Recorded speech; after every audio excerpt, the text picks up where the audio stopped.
monde du hockey est en deuil, Claude Mouton est mort. Cam Neely et les Bruins délogent les Nordiques du deuxième rang de la division Adams.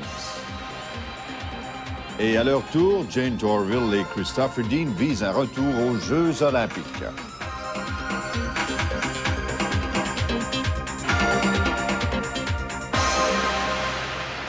Bonsoir, mesdames et messieurs. Alors, triste nouvelle pour commencer. La voix du Forum de Montréal, M. Claude Mouton, est décédé ce soir. M. Mouton, qui occupait la fonction de directeur des relations publiques du Club de hockey canadien, est décédé d'un cancer du pancréas. Il était âgé de 61 ans. M. Mouton était surtout connu pour son travail d'annonceur lors des matchs du Canadien au Forum. Il occupait cette fonction depuis plus de 20 ans maintenant. On se souviendra qu'il a aussi été annonceur lors des matchs des Expos à leur début dans la Ligue nationale de baseball au Parc Jarry. Il laisse dans le deuil son épouse Monique ainsi que ses enfants Pierre et Michel. Tout le service des sports de Radio-Canada offre ses condoléances à la famille éprouvée.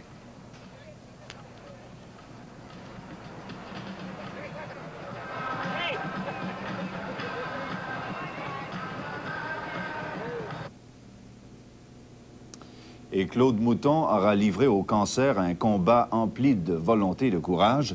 Le directeur général des Canadiens, Serge Savard, a livré ses commentaires ce soir.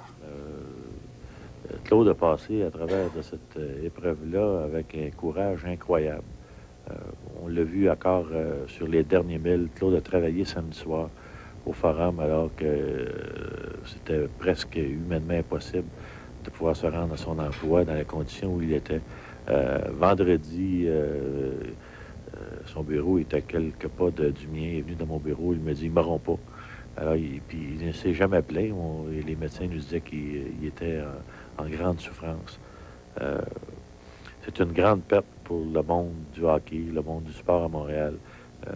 Moi, comme individu, je l'ai connu quand j'étais à très bas âge, au tournoi Bantam, aux 6 jours, ensuite à CKC.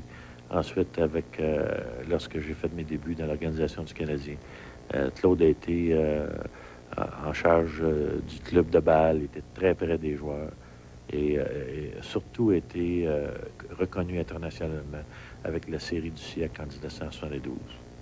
Ça a été un grand gars, c'était un des bons chroniqueurs sportifs qu'on a connu à Montréal et ça a sûrement été le meilleur annonceur qu'on a connu au cours des dernières décennies.